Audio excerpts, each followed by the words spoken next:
Seja bem-vindo a mais um vídeo do Cortes Cristãos. Antes de continuar, deixe um like nesse vídeo e inscreva-se no canal para continuar recebendo novos vídeos. Nos escritos de Paulo e nos demais escritos do Novo Testamento, nós nos deparamos com a existência destes seres espirituais malignos, que são chamados de demônios, anjos caídos, liderados por um desses anjos, que é chamado de o diabo ou Satanás, e cujo objetivo, de fato, é destruir a obra de Deus aqui nesse mundo, particularmente o ser humano que foi criado à imagem e semelhança de Deus. E pelo que nós lemos aqui no Novo Testamento, a principal estratégia do diabo e dos seus anjos caídos para destruir os homens é cegá-los, iludi-los e enganá-los com respeito à verdade. Diferentemente do que ensinam alguns pastores, de que o propósito do diabo é tirar sua saúde, tirar o seu dinheiro, acabar com o seu casamento, acabar com sua felicidade, acabar com o seu negócio, o diabo está, na verdade, engajado numa coisa muito mais perigosa, que é iludir as pessoas, ainda que para isso ele dê prosperidade, saúde, dinheiro, casamento, carro e tudo mais, como ele prometeu a Jesus lá no deserto. Está vendo aqui os reinos do mundo? Tudo te darei se prostrado me adorares. Eu faço a pergunta, quem é que causou mais dano? O gadareno, que tinha uma legião de demônios nele e que caiu no chão diante de Cristo de joelhos e foi para uma manada de porcos? Ou Judas Iscariotes, em quem Satanás entrou, não babou, não virou os olhos, não falou em língua estranha, não rosnou, não derrubou os 11 apóstolos, simplesmente saiu tranquilo e foi vender Jesus por dinheiro. Os dois estavam endemoniados, o gadareno e Judas. Mas quem é que causou mais desgraça e quem é que trouxe mais malefícios? Judas. Eu creio que uma das estratégias do diabo é exatamente levar a igreja evangélica para um lado que não é o foco dele. Claro que o diabo ataca a saúde, ele ataca a família, ele ataca a nossa integridade, ele ataca os relacionamentos e uma série de outras coisas, mas isso aí não é o foco dele principal. O foco dele é enganar você, é manter sua mente cativa, tirar você da verdade. Esse é o alvo dele, esse é o objetivo dele. Veja como Paulo afirma isso aqui. Ele diz que o Deus desse século cegou o entendimento dos incrédulos. O diabo aqui é referido como Deus desse século, porque dentro do propósito de Deus na história da humanidade, foi dada a ele autoridade para agir nos incrédulos, no mundo, nos rebeldes, naqueles que estão contra a vontade de Deus e o Evangelho. O próprio Jesus se referiu ao diabo nesses termos, quando lá no capítulo 12 do Evangelho de João, ele diz aos seus discípulos que é chegada a hora em que o príncipe desse mundo será expulso. Então ele está se referindo ao diabo, a quem ele chama o príncipe desse mundo, que é muito parecido com o que Paulo está dizendo aqui, o Deus desse século. Por Deus, ele não significa que o diabo tem o mesmo poder de Deus, porque infelizmente essa ideia é passada às vezes. As pessoas falam do poder do diabo, que o diabo tem autoridade, que o diabo pode isso e aquilo, que a gente fica pensando, mas e Deus? Como é isso? O diabo não é Deus no sentido que Deus é. Ele é chamado de Deus aqui no sentido de que ele tem autoridade e poder para fazer o mal, para fazer isso que Paulo está dizendo que ele pode fazer aqui. E uma das coisas que o diabo pode fazer é cegar o entendimento. Existe uma incredulidade natural do nosso coração corrompido, mas existe que pode ser agravada pelas artimanhas do diabo. De que maneira o diabo pode cegar o entendimento dos incrédulos? Com o falso evangelho, por exemplo. Com falsas doutrinas, uma falsa religião, com falsas esperanças, dando um conforto ilusório a respeito da sua situação com relação a Deus. Tem tanta gente idólatra, por exemplo, ou que tem mergulhado em religiões completamente contrárias à revelação de Deus. Você fala com elas, não, mas eu estou muito bem com Deus. Eu estou ótimo, meu relacionamento com Deus é perfeito, né? Eu creio em Deus, creio em Jesus Cristo e tudo mais, e a pessoa está numa seita, ela está numa falsa religião, aquela falsa segurança. de que está tudo bem entre ela e Deus. Isso é uma das coisas que o diabo faz através de falsas religiões e de falsos profetas, iludir as pessoas para elas pensarem que está tudo bem com elas, quando na verdade elas estão caminhando para a condenação, porque rejeitam a Jesus Cristo como sendo o único Senhor e Salvador. Além disso, o diabo distrai as pessoas com todo tipo de distrações aqui no mundo. Jesus mesmo falou na parábola do semeador, aquela semente que cai no meio de espinhos, ele falou que as preocupações desse mundo chegam no coração e abafam o crescimento da semente, que é a palavra de Deus. Há muitas distrações, há muita coisa que pode nos distrair da verdade, tirar o nosso foco da verdade. E nem todas elas são necessariamente erradas. Tem pessoas que levantam ídolos no seu coração, no lugar de Deus. Às vezes é o marido, às vezes é a esposa, um namorado, às vezes é um carro, é uma propriedade, é o seu negócio, o seu nome, sua reputação. Eles se ocupam com esses deuses, se distraem com essas coisas e esquecem a coisa mais importante do mundo. De que adianta o homem ganhar o mundo inteiro e perder a sua alma? Satanás ilude as pessoas com estas coisas. É como um ladrão que vai entrar numa... Muito tempo atrás, quando eu era pastor aqui na igreja de Recife pela primeira vez, eu morava numa casa de madeira, numa granja, lá perto do Vale do Senhor, lá para aquelas bandas lá, que era do meu sogro, reverendo Francisco e Leonardo, casa de madeira. E na casa de cima morava o Paulo, casado com a irmã mais velha da minha esposa. E eles tinham um cão de guarda que era um dálmata, chamado de Pistós, que em grego quer dizer fiel. E não poucas vezes Paulo chegava em casa e a casa estava arrombada. E ele procurava Pistós. Cadê o cachorro? O cachorro estava com a boneca na boca. O ladrão chegava, jogava a boneca para o cachorro ia lá atrás da boneca e o ladrão fazia feira. Jogava a isca. É isso que o Satanás faz. Ele joga a isca. O pessoal vai. E aí o ladrão entra para matar, roubar e destruir. Satanás distrai a mente e o foco das pessoas com coisas desse mundo, com tentações de todo tipo. Tentações de todo tipo. O alvo dele é impedir que o evangelho de Cristo resplandeça em seu coração. Veja o que Paulo diz aqui no verso 4. Nos quais o Deus deste século cegou o entendimento dos incrédulos, para que lhes não resplandeça a luz do evangelho da glória de Cristo. O resplendor do evangelho, a glória de Cristo, a luz da verdade, é isso que o diabo não quer que brilhe na sua mente e no seu entendimento. E para evitar isso, ele vai entenebrecer a sua mente com essas coisas que eu falei. Falsas doutrinas, falsas religiões, falsos deuses, falsos ídolos, confortos aqui nesse mundo, distrações. O que ele quer é que não brilhe a luz do evangelho no seu coração. E ele se refere a Cristo dizendo o qual é a imagem de Deus. Eis aqui o que é que os judeus não queriam acreditar. Que Jesus de Nazaré era a imagem de Deus, era o próprio Deus. Isso eles nunca poderiam aceitar. E por isso recusavam o evangelho. Agora, Paulo diz que isso acontece, verso 5, porque não nos pregamos a nós mesmos, mas a Cristo Jesus como Senhor e a nós mesmos como vossos servos por amor de Jesus. Eu nunca preguei a mim mesmo, diz o apóstolo Paulo, nunca quis causar uma impressão, eu nunca quis ter seguidores, eu sempre preguei a Jesus Cristo. Quando eu falei a meu respeito, eu falei de mim como escravo de vocês. É isso que eu sou de vocês, dizia o apóstolo Paulo. E é isso que todo pregador deve ser e fazer. Nós não pregamos a nós mesmos. Essa é uma das razões pelas quais, entre os puritanos, que eram grandes pregadores, entre eles era raro você ouvir alguma ilustração pessoal. Os puritanos, não é que eles não ilustravam a pregação do evangelho com alguma experiência, porque isso ajuda as pessoas a perceberem, como por exemplo a história que eu contei do cachorro Pistós, do dálmata. Então, de vez em quando, uma experiência que a gente tem, a gente usa para ilustrar algum ponto da verdade. Mas o pregador nunca deve abusar do uso de ilustrações para dar a impressão de que ele está falando dele mesmo, que ele está se exaltando. E há pregadores que falam tanto de si, o que ele fez, quantas almas salvou, igrejas que ele plantou, quantos demônios expulsou, falando e se exaltando diante do povo, que Cristo desaparece da pregação.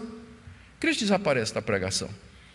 Paulo diz aqui, nós não pregamos a nós mesmos. Quando eu prego sobre mim mesmo, eu prego como sendo servo de vocês. Eu sou servo de vocês. Mas eu anuncio a Cristo e Cristo crucificado. É por isso, que é exatamente o que o diabo não quer que vocês vejam. A glória de Deus na face de Jesus Cristo. Por último, queridos, é o quarto ponto aqui. Paulo diz que somente Deus pode quebrar essa cadeia demoníaca. Somente Deus pode reverter esse quadro demoníaco de escuridão e de trevas. Veja o que ele diz no verso 6. Porque Deus que disse, das trevas resplandecerá a luz, Ele mesmo resplandeceu em nosso coração para a iluminação do conhecimento da glória de Deus na face de Cristo. Aqui o apóstolo Paulo passa a falar da sua experiência pessoal. Note que ele mudou aqui, o tratamento. Ele estava dizendo, ele estava se referindo ou se dirigindo aos coríntios, mas aqui ele já está dizendo alguma coisa que aconteceu na sua vida, alguma experiência pessoal. O que ele está narrando aqui é o seguinte: Paulo era um desses judeus. O nome dele era Saulo, nascido na cidade de Tarso, criado como fariseu da tribo de Benjamim, educado aos pés do maior mestre fariseu daquela época, que era Gamaliel. E Paulo era tão zeloso que, mesmo quando jovem, ele se sobressaía com relação a outros judeus, jovens fariseus, que eram mais antigos do que ele. A ponto de que ele ganhou a confiança do Sinédrio, que era a autoridade máxima do judaísmo naquela época, para perseguir e, se possível, se necessário, matar os cristãos. E Paulo perseguiu muita gente, ele assolava. A Bíblia diz, no livro de Atos, que Paulo entrava quando ele estourava uma boca, quando ele encontrava uma boca de cristãos, ele entrava e assolava, fechava, matava, levava gente presa. Ele fez isso muitas vezes. Ele foi cúmplice na morte de Estevão. Quando Estevão foi apedrejado, ele segurou as roupas daqueles que estavam apedrejando Estevão. Assim era Saulo de Tarso. Ele era um desses que conhecia profundamente o Antigo Testamento. Ninguém pode negar o conhecimento que Paulo tem do Antigo Testamento. Onde é que ele adquiriu esse conhecimento? Não foi depois de se tornar cristão, mas como fariseu treinado na lei, como rabino que ele era, ele conhecia o Antigo Testamento. E ele entendeu que era a missão dele extirpar com os seguidores de Cristo, acabar com o cristianismo, que para ele era uma heresia. E foi exatamente, e o véu estava no rosto de Paulo. Paulo lia o Antigo Testamento, mas o véu estava lá. Ele não cria que Jesus era a imagem de Deus, que ele era o Messias, o Filho. Ele não cria. Na verdade, ele odiava esse ensino. A caminho da cidade de Damasco, quando ele teve informações de que tinha cristãos se reunindo lá, de repente, no meio do caminho, brilhou uma luz. E ele ouviu uma voz em hebraico dizendo: Saulo, Saulo, por que me persegues? E ele caiu no chão. Os soldados que estavam com ele, eles perceberam a luz, mas não viram ninguém, e ouviram a voz, mas não entenderam nada, porque foi em hebraico. Naquela altura, só quem falava hebraico eram os rabinos e os levitas. A língua do povo era aramaico. Os soldados falavam aramaico, mas não entendiam hebraico. Não entendia hebraico. E Cristo ali aparece a Paulo soberanamente. Não era uma visão, aqui é importante notar isso, não era uma visão, mas uma aparição. A prova de que não era uma visão, mas uma aparição, é que os soldados perceberam. Eles viram a luz e ouviram a voz. Visão é uma coisa que acontece dentro da cabeça, só você percebe. Mas o Cristo, no corpo da sua ressurreição, da sua glória, apareceu a Paulo no caminho de Damasco. E é isso que ele está dizendo aqui. Deus, que lá em Gênesis 1:3 disse: haja luz, das trevas resplandeça a luz. Ele mesmo resplandeceu em nosso coração. Nosso aqui é meu. Ele dizendo: foi Deus que resplandeceu em meu coração, quando eu era um fariseu cego, com um coração cheio de trevas. Deus brilhou a luz do Evangelho, a referência do brilho remete a Damasco, a experiência de Damasco. Deus brilhou no meu coração e eu entendi, eu vi a glória de Deus na face de Cristo. Com isso ele está dizendo que só tem um meio de uma pessoa se converter. É quando Deus faz isso. E agora ele explica. É por isso que eu não tenho controle sobre os resultados da minha pregação. Eu prego a verdade, eu ensino o Evangelho não adulterado, mas as pessoas são cativas da incredulidade e da obra do diabo. Somente Deus, que lá no início das trevas fez luz, é que pode fazer a luz do Evangelho brilhar no coração de um incrédulo. Por isso, vocês não podem, Paulo dizendo aos seus acusadores, vocês não podem me condenar porque os judeus não creem em mim. Porque eu posso pregar o Evangelho com fidelidade, mas o brilho da luz, isso nenhum pregador pode produzir. O pregador pode produzir algum tipo de calor, mas luz é diferente de calor. A luz, o entendimento, a clareza, a compreensão, somente o Espírito de Deus iluminando. Está muito claro que, à luz dessa passagem, todos nós devíamos resistir à tentação de adulterar o Evangelho em busca de resultados. Como eu disse, é uma tentação muito grande. Primeiro para o pastor, segundo para os obreiros em geral e também para o crente. Tem coisas que nós podemos usar.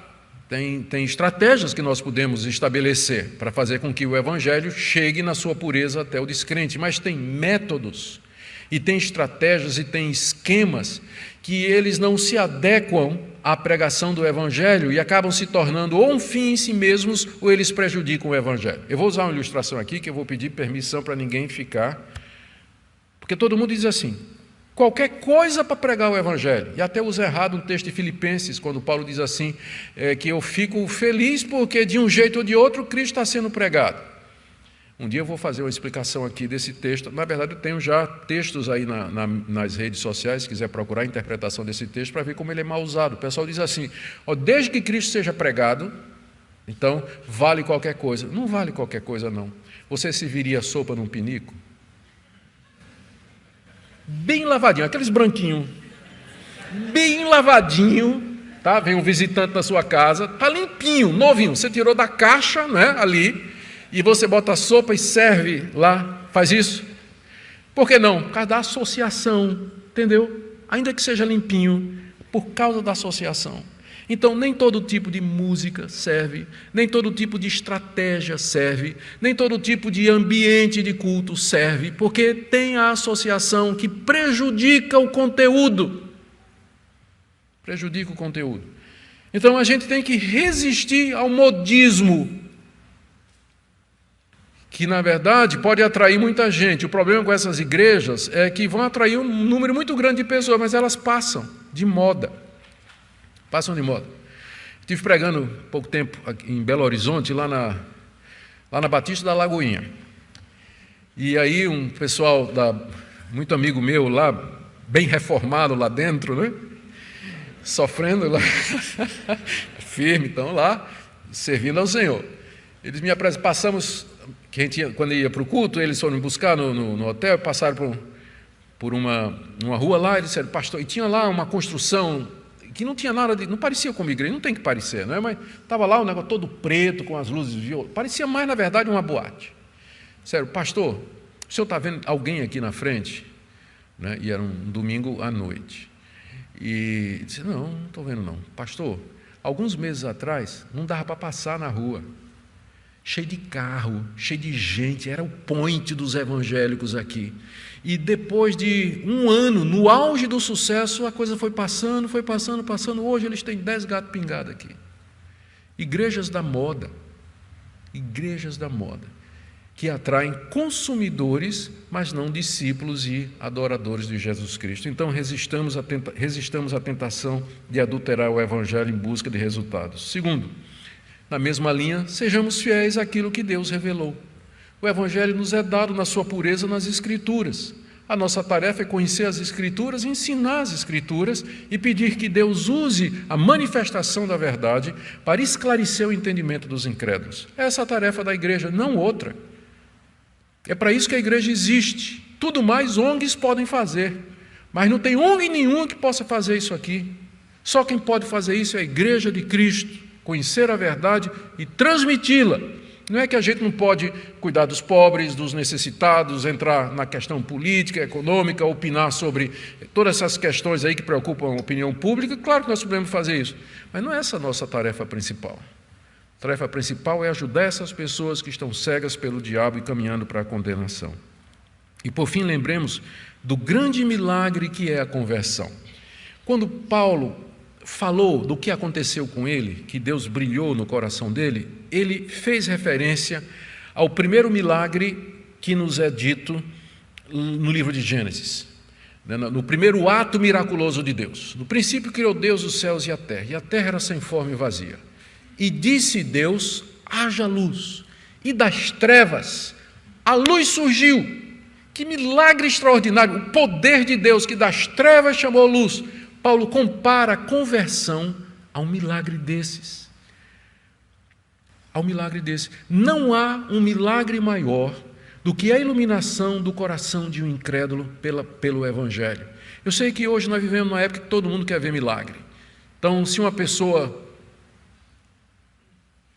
experimentou um milagre que Deus é capaz de fazer, eu sei que Deus faz milagres hoje, sou testemunha disso, uma pessoa experimentou uma cura, alguma coisa extraordinária, a gente fica impressionado, e a gente esquece que a vida de cada um de vocês que está aqui hoje é um milagre, é uma repetição do Fiat Lux, faça-se luz, cada um de vocês. E às vezes a gente esquece isso, a gente fica atrás de outras manifestações, esquecendo que em nós mesmos nós já temos o maior de todos os milagres, que é a iluminação das trevas mediante a manifestação da glória de Jesus. A Ele toda a glória. Amém? Conheça também nosso Instagram oficial e nosso grupo de Telegram com mensagens exclusivas todos os dias.